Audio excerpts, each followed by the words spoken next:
Está começando mais um programa Momentos Espirituais, produzido pela equipe de comunicação do Centro Espírita Paulo de Tarso, Vinhedo.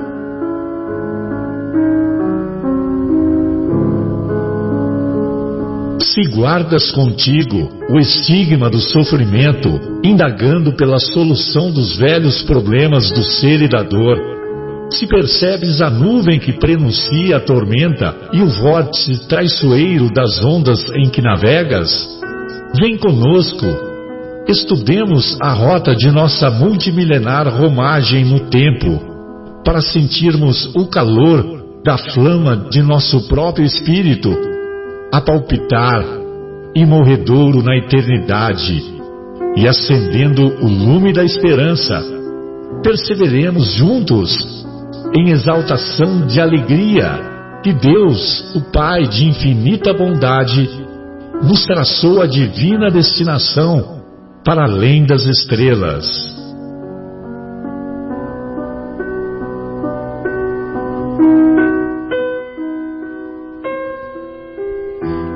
Uma boa noite a todos. Hoje, sexta-feira santa de 2019, 19 de abril hoje? 19, né? 19 de abril de 2019. Estamos na agradável companhia do nosso querido João, do nosso querido Guilherme e do nosso querido Leandro.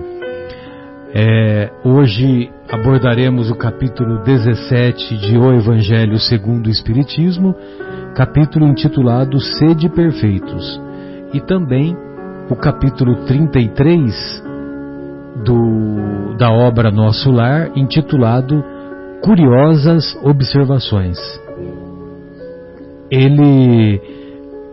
Estamos envolvidos nesse estudo.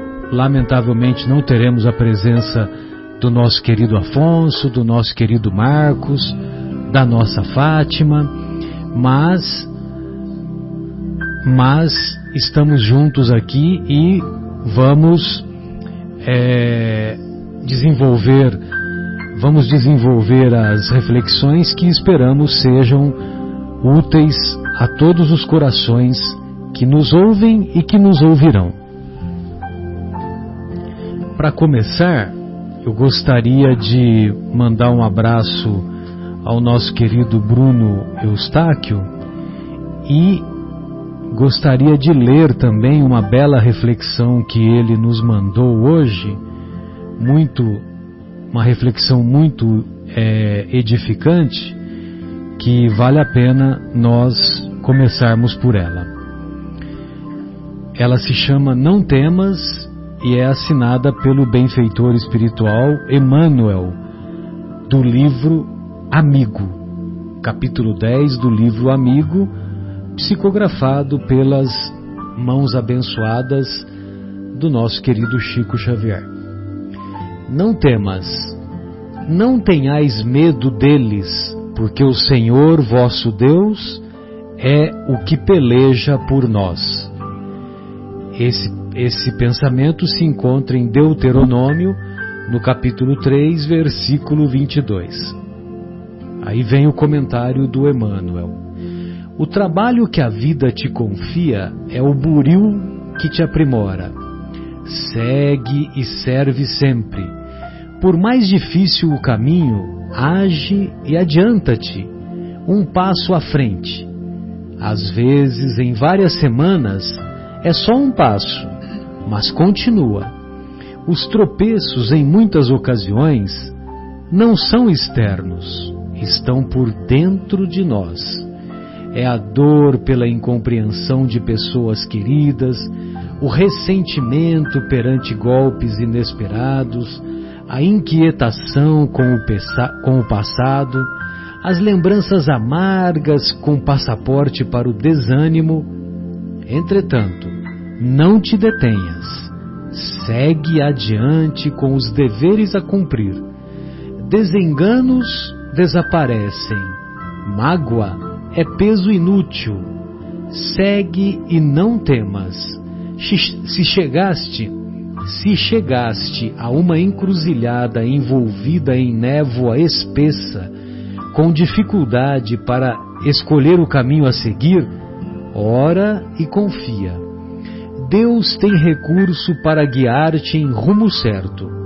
Não esmoreças. A vida reserva prodígios para quem segue adiante, trabalhando e servindo. Unge-te de coragem e fé em Deus e em ti mesmo, porque ninguém pode caminhar com os teus pés. Não temas.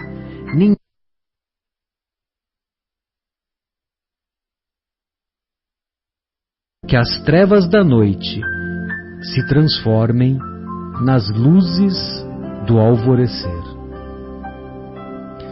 As trevas da noite se transformem nas luzes do alvorecer. Muito bem. Muito bom, viu, Bruno? Obrigado pela sua contribuição. Então, estamos iniciando o capítulo 17 do Evangelho segundo o Espiritismo e nós vamos primeiro ler aquela passagem evangélica que se encontra no capítulo 5, versículos de 44 a 48 do evangelista Mateus. Amai os vossos inimigos, fazei o bem aos que vos odeiam e orai pelos que vos perseguem e caluniam. Porque se somente amardes os que vos amam, que recompensa tereis disso? Não fazem assim também os publicanos? Se unicamente saudardes os vossos irmãos, que fazeis com isso mais do que os outros? Não fazem o mesmo os pagãos? Sede, pois, vós outros perfeitos, como perfeito é o vosso Pai Celestial. Muito bem, então essa passagem é uma passagem que a mim me comove muito, porque começa com a orientação que Jesus nos dá para que amemos os nossos inimigos, os nossos opositores, os nossos adversários. Muitas vezes esses adversários estão mais dentro de nós do que fora. E muitas vezes os inimigos têm recados muito saudáveis para nos dar, têm lições muito edificantes para nos ensinar, porque os nossos inimigos, os nossos opositores, eles não estão preocupados em nos agradar. Então, os nossos inimigos, os nossos opositores, os nossos adversários, eles não se importam de colocar o dedo na ferida. Os nossos amigos, as pessoas que têm mais afinidade conosco, por muito nos amarem, elas não enxergam os defeitos que nós somos portadores, e mesmo quando enxergam, julgam que não devem fazer comentários, porque são imperfeições que todos temos, e também pelo muito amor que os nossos amigos nutrem por nós, eles colocam isso num patamar inferior. Eles não julgam importante essa mudança. Essa mudança que até seria importante e necessária para nós.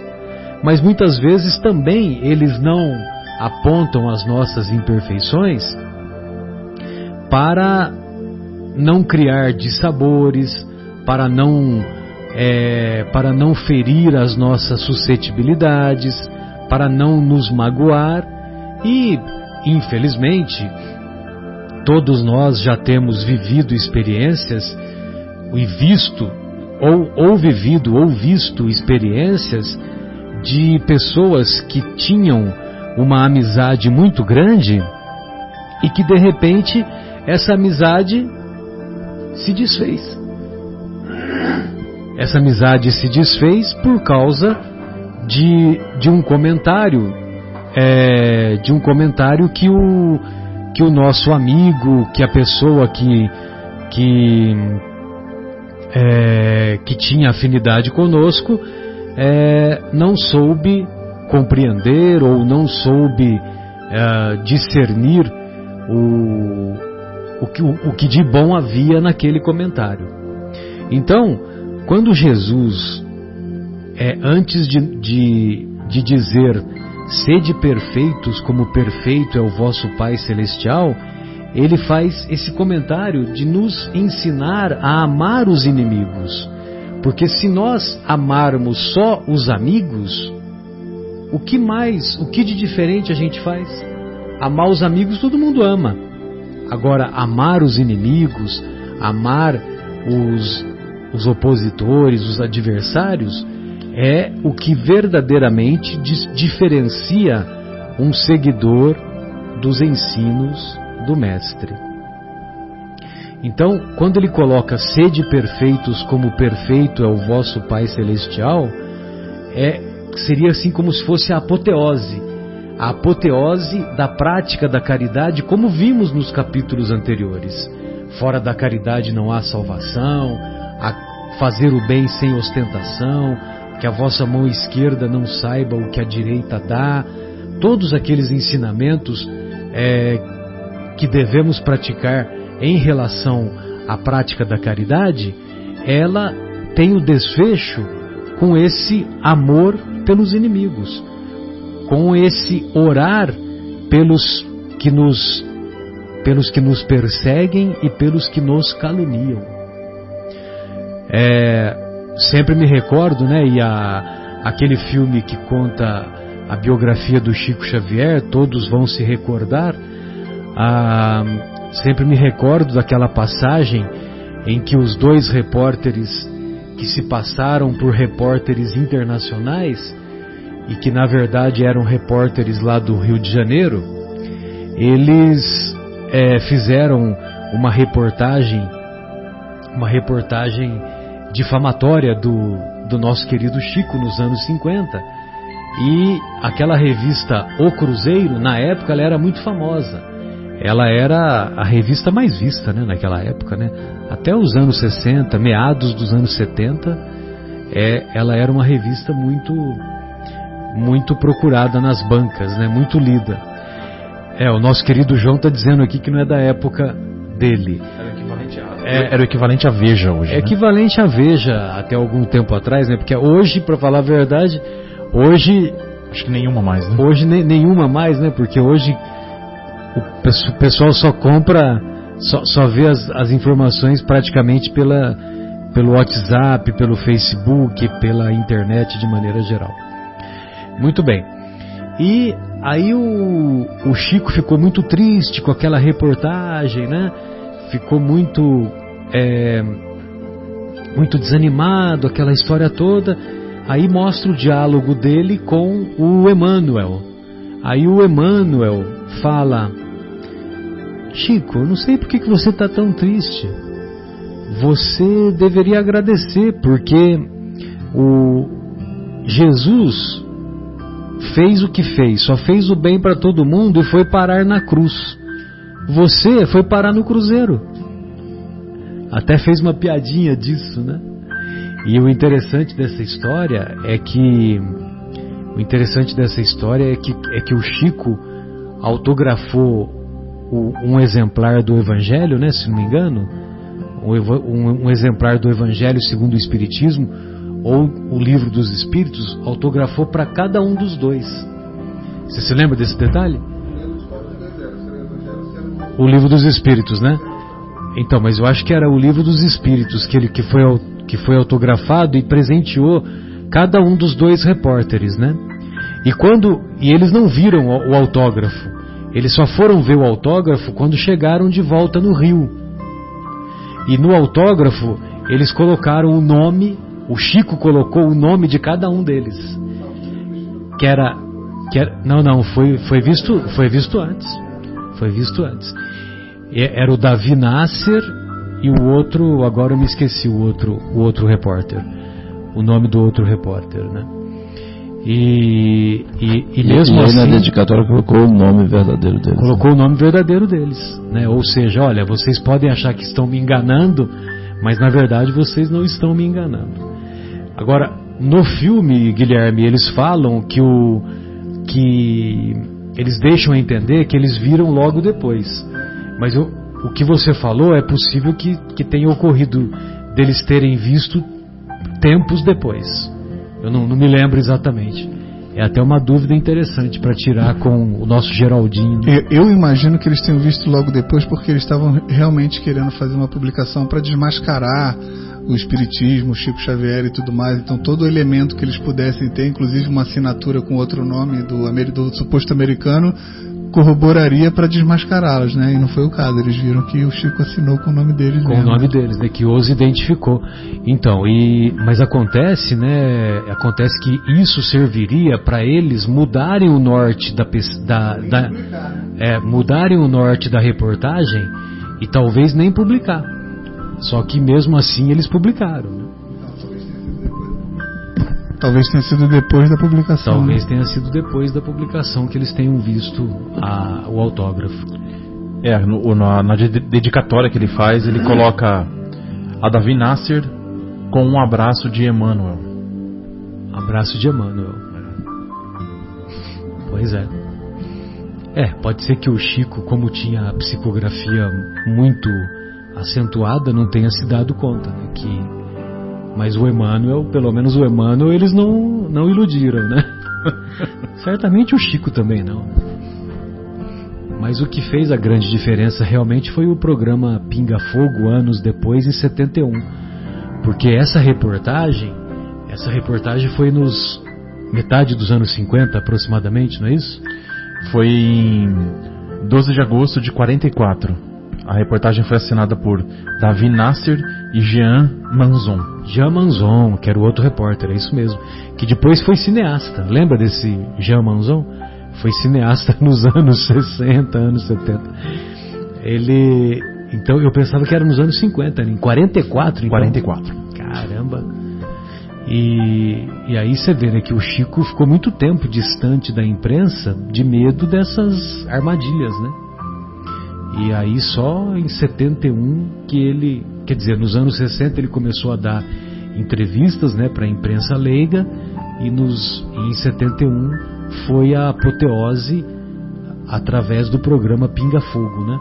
Quando esse programa foi um marco divisório muito importante, porque ele fez com que os espíritas saíssem do armário. Então todos os espíritas se sentiram mais fortalecidos, mais encorajados a se identificarem como espíritas realmente. Porque era muito comum ainda naquele tempo as pessoas, quando perguntava qual religião, falava que era católica, mas frequentava o centro espírita de vergonha, esse tipo de coisa, né? Que nada mais é do que uma infantilidade de nossa parte, né? Infantilidade espiritual nossa, por não assumirmos os nossos compromissos, né? Mas João, Guilherme, Leandro, gostaria de ouvi-los também nesses comentários iniciais, que já divagamos para tudo quanto é canto aí.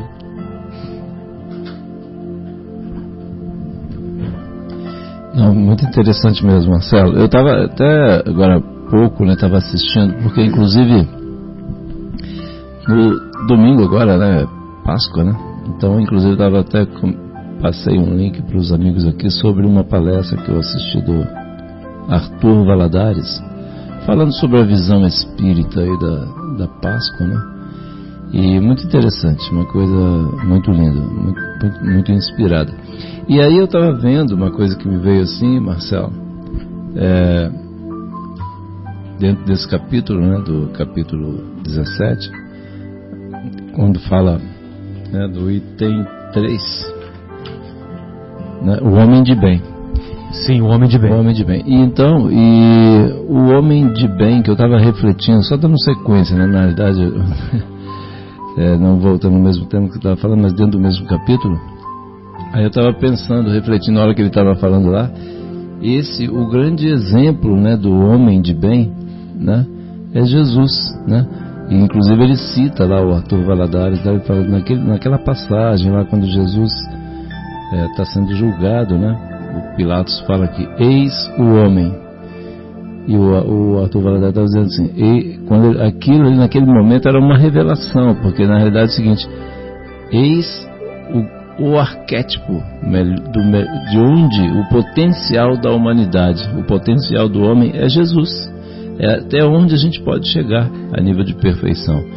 Então assim, foi uma coisa muito interessante eu estava linkando exatamente a questão do significado da Páscoa, que ele explora muito bem, que é uma questão exatamente de renovação, de espiritualização, que a gente fala que assim, na doutrina espírita não existe uma comemoração da Páscoa, né?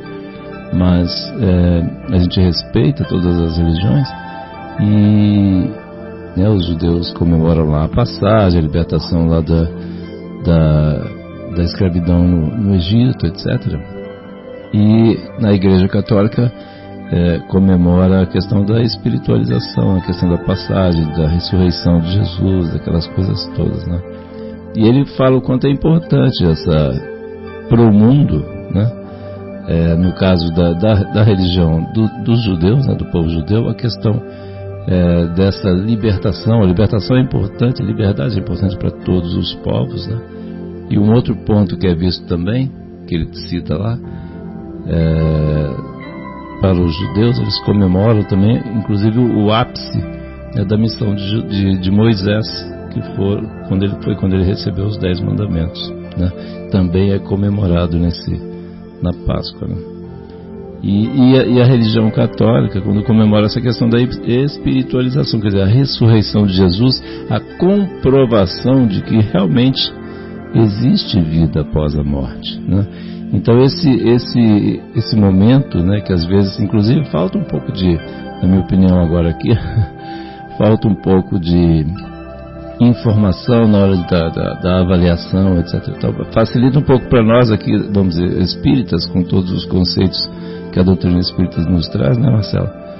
Da reencarnação, tudo mais, fica mais fácil da gente entender isso aí, e às vezes em outras religiões que não tem esse conceito fica um pouco mais difícil de entender, mas assim, o que é importante, né, é esse trabalho, vamos dizer, de reflexão, né, da espiritualização, né, que todos buscam nesse momento. Acho que eu só queria puxar esse tópico aqui para a gente conversar um pouquinho também, né, Marcelo, que eu acho que é legal para aproveitar, porque senão as pessoas ficam pensando aqui, será que esse negócio de Páscoa é só para questão de comprar ovo de chocolate e fica... Não, muito pelo contrário, né? Na realidade existe um fundo espiritual muito mais importante, né, do que a gente ficar simplesmente pensando em ovos de chocolate, né, que inclusive tem todo o Marcelo sabe bem lá as origens desses conceitos aí dos ovos, esse negócio e tal, que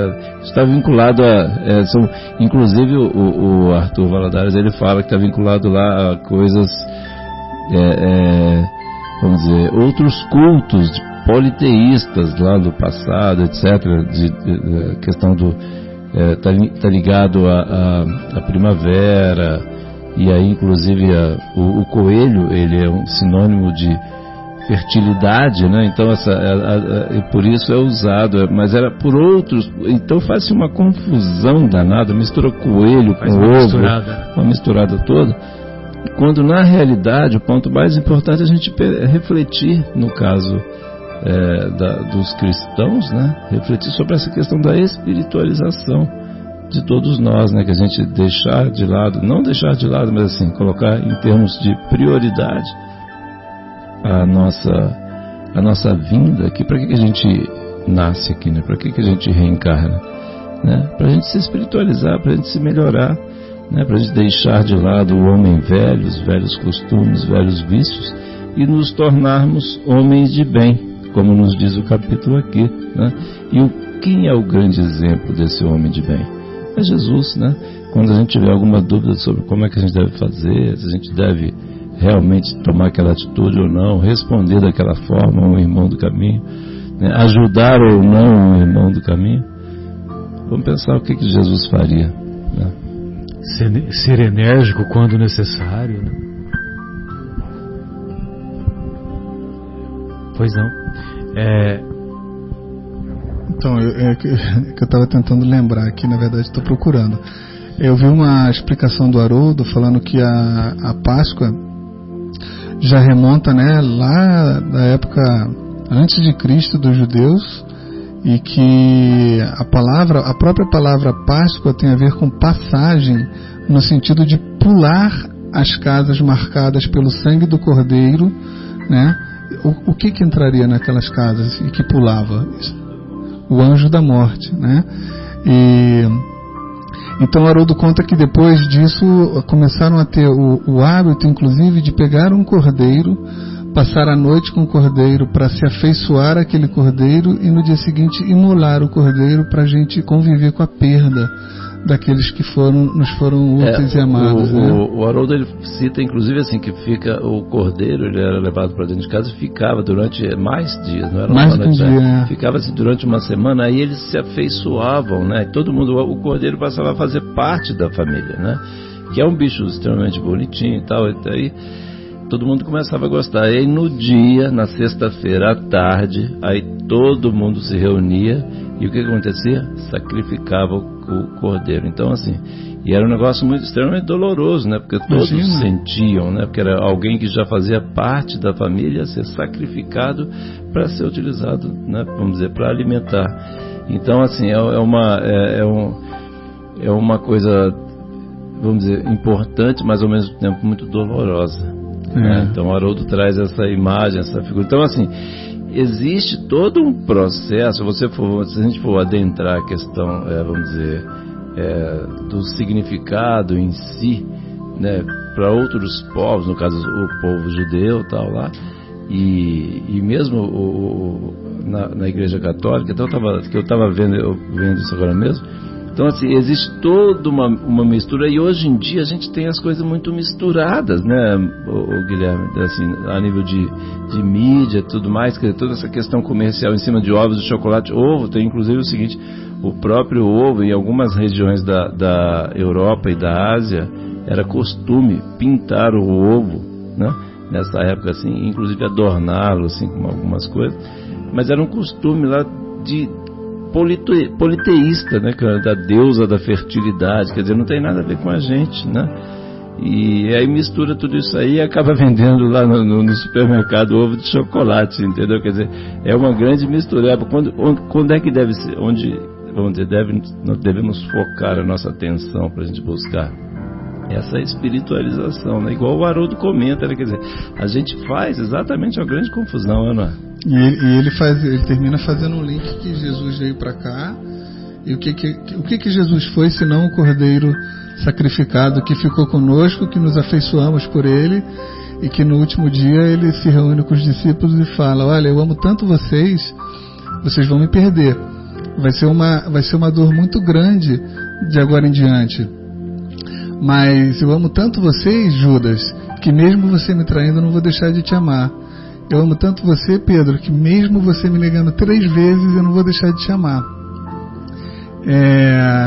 E eu prometo que da onde eu estiver, eu vou estar apoiando vocês para continuar construindo a minha igreja e divulgando a minha palavra, né? Então ele termina com esse fechamento, que Jesus foi o cordeiro que nós mesmos imolamos, né? Isso, traçando esse paralelo com essa imagem, né, essa comemoração, vamos dizer assim, nesse aspecto religioso, né, que os judeus fazem, Jesus entrando, vamos dizer, pelo mesmo tipo de exemplificação. Ele reúne, né, exatamente na última ceia, lá, aquela questão toda que a gente sabe, e ele passa exatamente essa imagem. É muito forte, né? E aí uma coisa, inclusive, que o Arthur Valadares ele fala lá é o seguinte: e a gente acaba se perdendo, porque onde é que fica, né, essa questão toda, né, às vezes nas comemorações, onde é que as religiões buscam trazer, assim, a gente ficar focando lá no Jesus, na cruz, no sofrimento, né? Mas na realidade o que é mais importante? O mais importante de Jesus não é aquele momento, o mais importante de Jesus é todo o exemplo que ele traz, né, de como devemos ser, como nós devemos trabalhar para modificar os nossos corações. E o Evangelho, outra coisa que o Arthur fala, muito lindo, o Evangelho não termina em dor e sofrimento. O Evangelho termina vamos dizer, expectativa de uma nova vida. Quando nós nos renovarmos, é aí que o Evangelho atinge o ápice, né? É aí que o Evangelho atinge o ponto que é o objetivo de Jesus, é de nós nos renovarmos o nosso coração, né? Então, assim, para um novo momento, uma nova vida abundante, né? Quando nós nos, vamos dizer, desvincularmos do homem velho, e aí a gente passa a ter uma vida mais abundante, né? Se o mestre quisesse, ele poderia evitar todo o sofrimento da cruz. Mas ele não se importou em se deixar imolar, porque ele sabia que ele, se deixando sacrificar na cruz, a mensagem que caracterizaria a história dele ficaria eternamente gravada. E dessa maneira, as lições de fraternidade, as lições de amor, as lições de tolerância, de perdão, conseguiriam atravessar os séculos como conseguiram. Tanto é que nós estamos aqui, reunidos discutindo os ensinamentos dele que se passaram já faz 2000 anos. E uma outra simbologia muito bonita, né, que nós aprendemos com o nosso querido Haroldo, é aquela simbologia da porta estreita, que inclusive é tema do capítulo da semana que vem. Exatamente. Da próxima semana, que é muitos os chamados, poucos os escolhidos, ou muitos os molhados, poucos os escorridos. E nesse capítulo tem um item lá do estudo, que é o item a porta estreita. Item 3. O item 3, né? E esse capítulo da porta estreita, então o Haroldo faz uma referência que lá em Jerusalém, as cidades antigamente elas eram cercadas, né? Todos nos recordamos que tinha aquelas muralhas e tal. E uma das portas que os cordeiros, as ovelhas entravam, era uma porta estreita. Uma porta estreita porque é um animal menorzinho, né? E olha só a simbologia. Os cordeiros entravam pela porta estreita e logo em seguida seriam imolados, seriam abatidos, seriam sacrificados, né?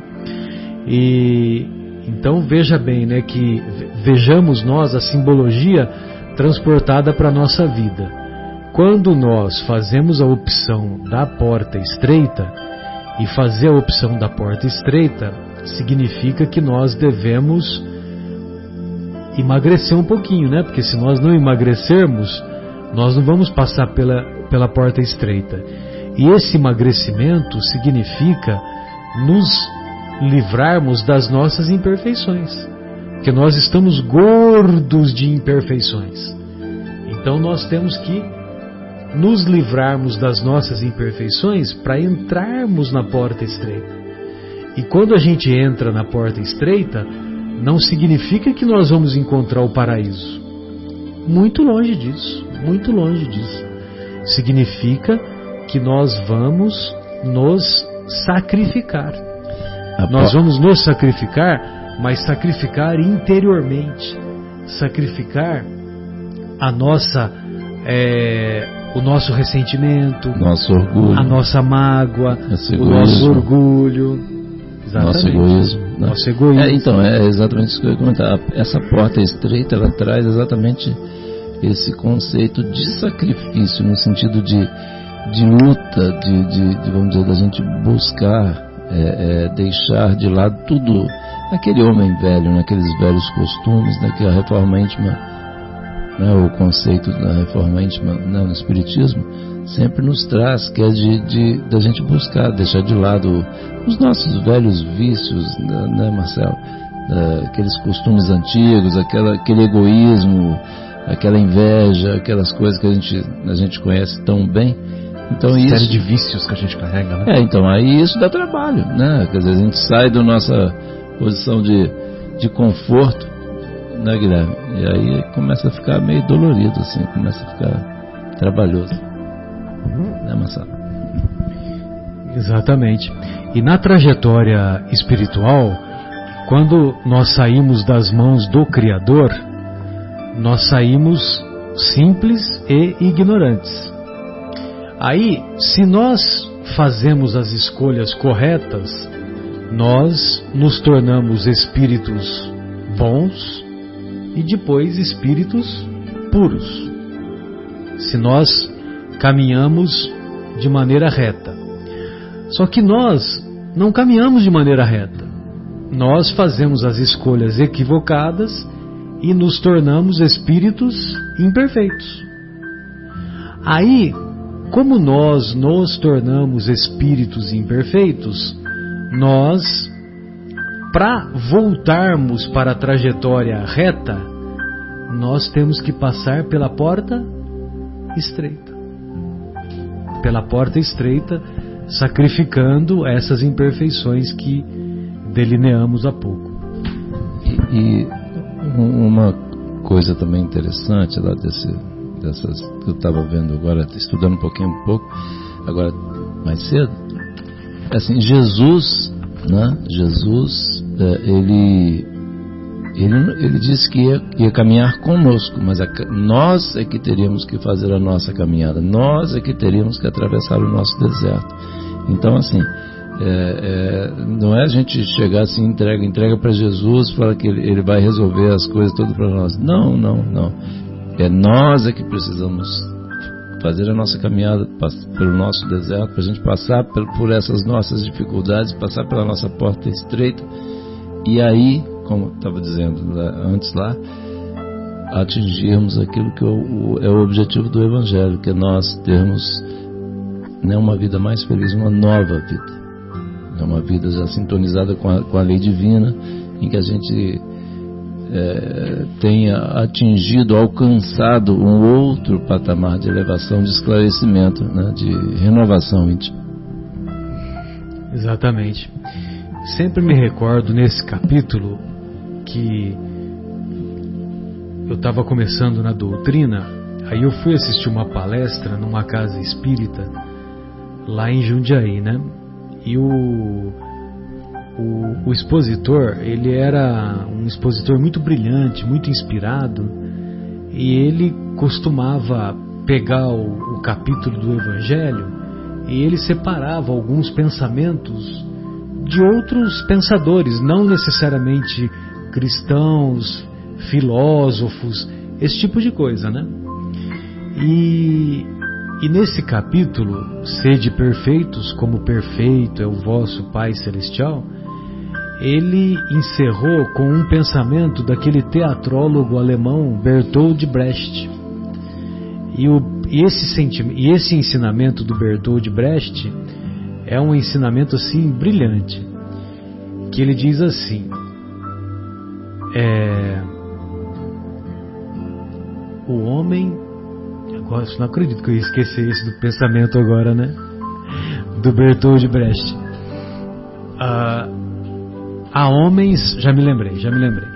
Há homens que lutam um dia e são muito bons. Há outros que lutam um ano e são melhores. Mas há homens que lutam por toda a existência. Esses são imprescindíveis. Então, esses são imprescindíveis não no sentido de vaidade, no sentido de orgulho, mas no sentido de exemplo positivo do dia a dia, né? Então, quando você vê uma pessoa que luta, que batalha, que se esforça em se tornar uma pessoa melhor diariamente, essa pessoa deve ser respeitada, deve ser admirada. Deve ser admirada, porque assim, tá um trabalho danado todo esse negócio, né? Poxa vida. Então, esse pensamento do Brecht, lógico que nós não vamos ser perfeitos em uma existência apenas, mas nós podemos melhorar, adquirir mais virtudes, nós podemos nos despojar de muitas imperfeições. E tem esse pensamento aqui, essa mensagem aqui da obra Vivendo o Evangelho, intitulada 218, é difícil. É difícil o perdão, mas é possível esquecer a vingança. Olha só que simples, né? Realmente, perdoar é difícil. Perdoar é um processo. Nem sempre você consegue perdoar imediatamente, embora a recomendação de Jesus seja essa, né? Perdoe imediatamente. Mas nós, no estágio evolutivo que nos encontramos, nós temos essa dificuldade. E é compreensível que tenhamos essa dificuldade de perdoar imediatamente. E aí, por exemplo, na hora a gente pode abrir mão da vingança, né? Quer dizer, é uma questão de escolha, né? A gente, tá lá, o cara fez isso, mas eu não consegui perdoar, mas eu não vou fazer nada contra ele. É uma decisão racional, né? São alguns passos, né? Amar o inimigo pode ser difícil, mas você não se vingar é um primeiro passo. Você não sentir ódio talvez seja um segundo. No terceiro talvez se ame, né? Mas assim, se a gente conseguir não vingar e não ter ódio, são grandes passos, né?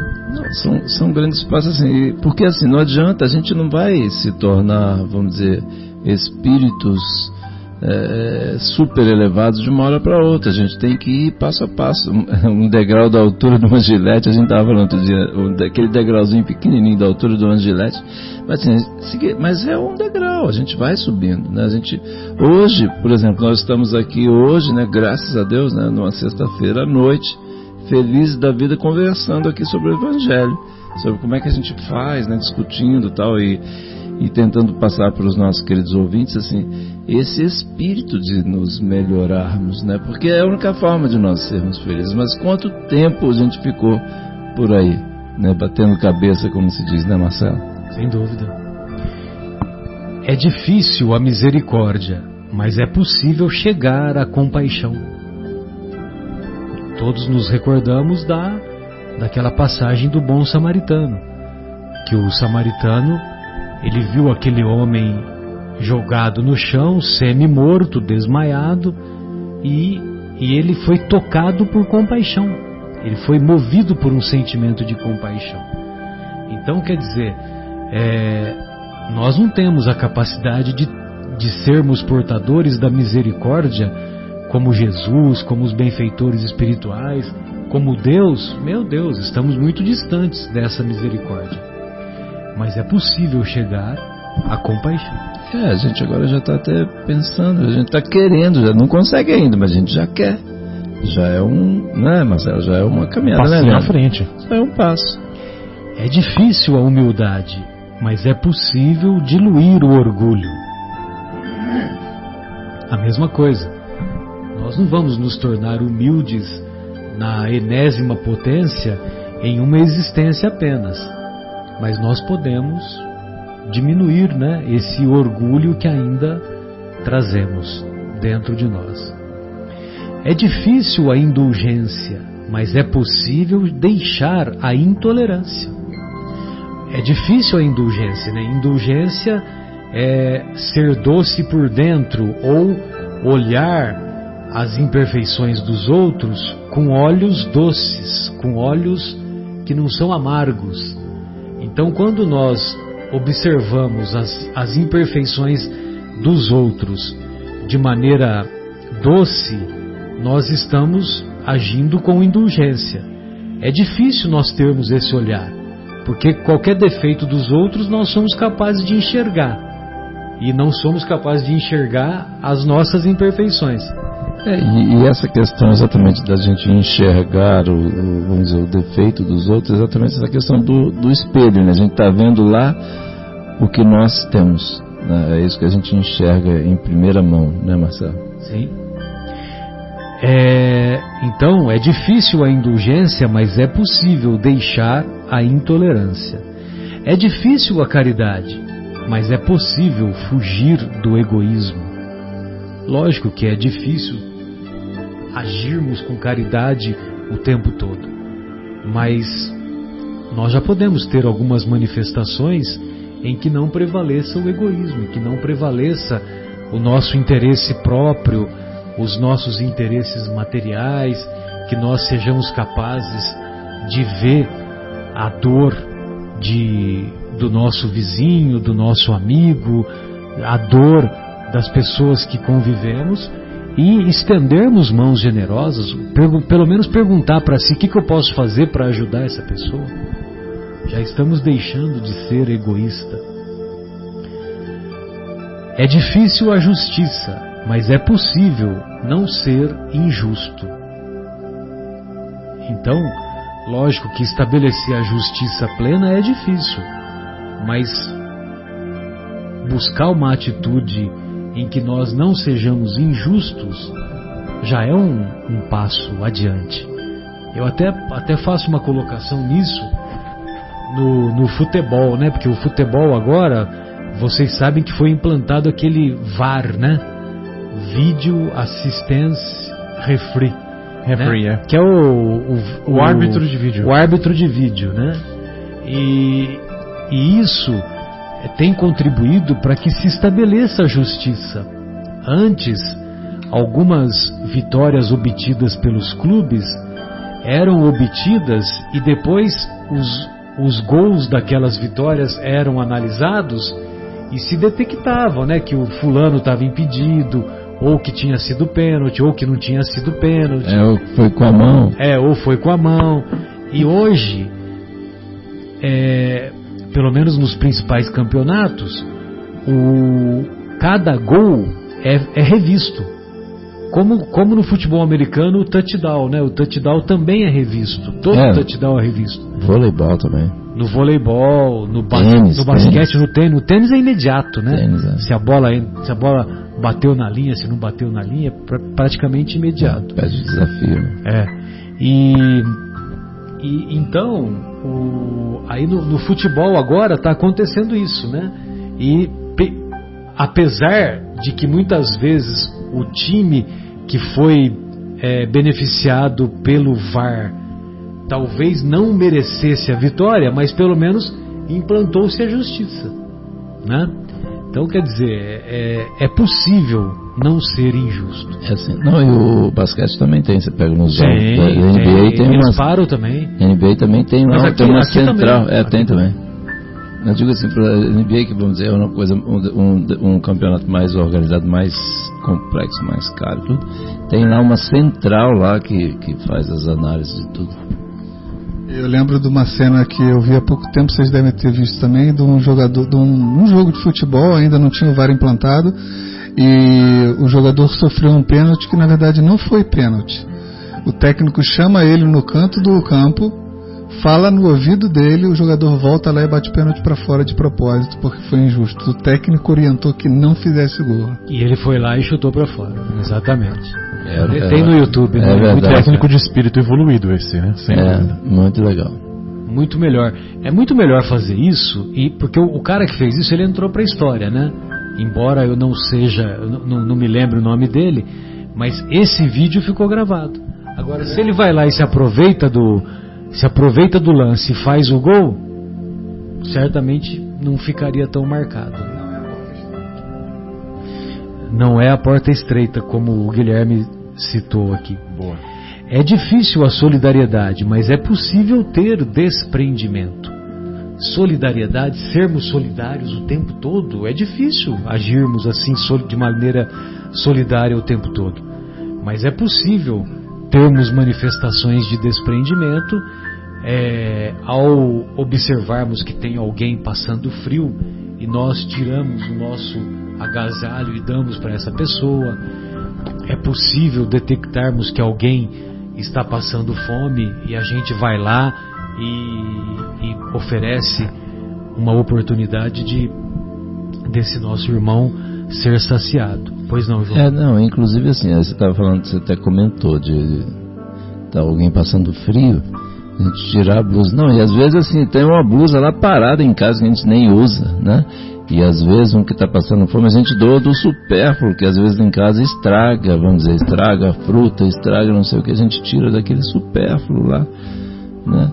E consegue saciar a fome. Então são coisas assim que às vezes nem chega a ser um custo. Nem são tão difíceis, né? Não, e nem chega a ser um custo, vamos dizer assim, que a coisa da situação assim, não é nada difícil, né? É só a gente abrandar o coração, mas a gente já tem feito isso aí, a gente precisa reconhecer, né, os nossos pequeninos progressos precisam ser, vamos dizer, reconhecidos, né, para a gente dar uma massageada assim na nossa consciência, para a gente continuar seguindo em frente, porque senão a gente acha que não está conseguindo fazer nada e desiste. É claro que é difícil o bem, mas é possível melhorar o coração. É difícil o bem, mas é possível melhorar o coração. É claro que você não alcança a perfeição de um dia para outro. Nem por isso, contudo, está desobrigado do esforço constante no aperfeiçoamento íntimo, recordando que o rio caudaloso, prestes a desaguar no oceano, cumpriu longa trajetória e começou, muito antes, no simples murmúrio de uma fonte. É demais esse André Luiz, né? Esse André Luiz é demais. Então, lógico que nós não vamos alcançar a perfeição em uma existência só, e muito menos de um dia para o outro.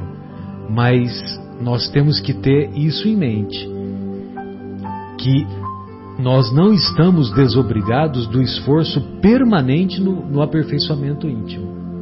Esforço permanente.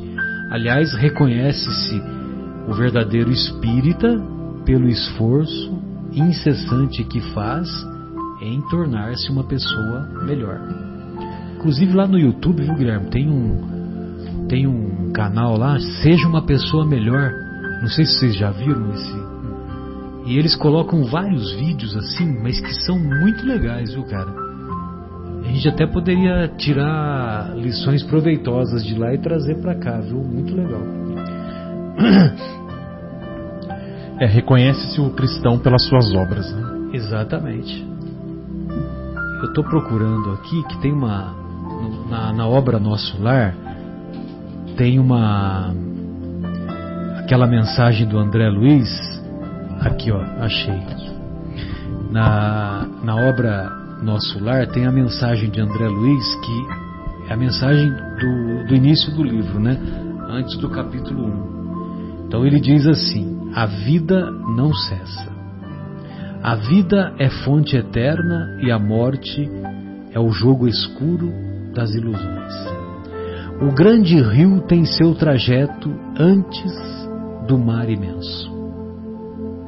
Copiando-lhe a expressão, a alma percorre igualmente caminhos variados e etapas diversas. Também recebe afluentes de conhecimentos aqui e ali. Avoluma-se em expressão e purifica-se em qualidade antes de encontrar o oceano eterno da sabedoria. Sensacional, né? Fazendo uma analogia com o que ele mesmo colocou do rio caudaloso, que antes de entrar no oceano, ele começou com o simples murmúrio de uma fonte. Podemos fazer a pausa musical e podemos. Retornamos em seguida. Alguém quer fazer mais algum comentário? Guilherme, Marcos Melo, Afonso. Eles não estão hoje. Um grande abraço, um abraço carinhoso para eles. Pois não, João? Eu tinha separado aqui só a gente falou sobre a cruz. Sim, a palavra da cruz. A palavra da cruz aí do livro Fonte Viva do Emmanuel. Tem uma mensagem, vou ler para a gente encerrar essa coisa aqui, se você não. É o número 97 da Fonte Viva, do livro Fonte Viva de Emmanuel, a palavra da cruz. Nós estamos estudando no Anel de Luz, né? Toda semana. É a obra Fonte Viva. Fonte Viva. Então, aqui na carta de Paulo aos Coríntios, Paulo diz assim: porque a palavra da cruz é loucura para os que perecem, mas para nós que somos salvos, é o poder de Deus. Aí o Emmanuel discorre da seguinte forma: a mensagem da cruz é dolorosa em todos os tempos. Do Calvário desceu para o mundo uma voz, a princípio desagradável e incompreensível. No martirológio do Mestre situavam-se todos os argumentos de negação superficialmente absoluta. O abandono completo dos mais amados, a sede angustiosa, a capitulação irremediável, perdão espontâneo que expressava humilhação plena, sarcasmo e ridículo entre ladrões, derrota sem defensiva, morte infamante. Mas o Cristo usa o fracasso aparente para ensinar o caminho da ressurreição eterna, demonstrando que o eu nunca se dirigirá para Deus sem o aprimoramento e sem a sublimação de si próprio. Ainda hoje, a linguagem da cruz é loucura para os que permanecem interminavelmente num círculo de reencarnações de baixo teor espiritual. Semelhantes criaturas não pretendem senão mancomunar-se com a morte, exterminando as mais belas florações do sentimento. Dominam a muitos, incapazes do próprio domínio. Ajuntam tesouros que a imprudência desfaz, que tecem fios escuros de paixões obcecantes, em que sucumbem, vezes sem conto, à maneira da aranha encarcerada nas próprias teias. E ele conclui assim: repitamos a mensagem da cruz ao irmão que se afoga na carne, e ele nos classificará à conta de loucos. Mas todos nós, que temos sido salvos de maiores quedas pelos avisos da fé renovadora, estamos informados de que, nos supremos testemunhos, segue o discípulo para o Mestre, quanto o Mestre subiu para o Pai, na glória oculta da crucificação. Isso é para refletir alguns dias aí, né, Marcelo? Sensacional. Impressionante. Então é isso aí. Vamos para pausa então? Vamos. Beleza. Já voltamos.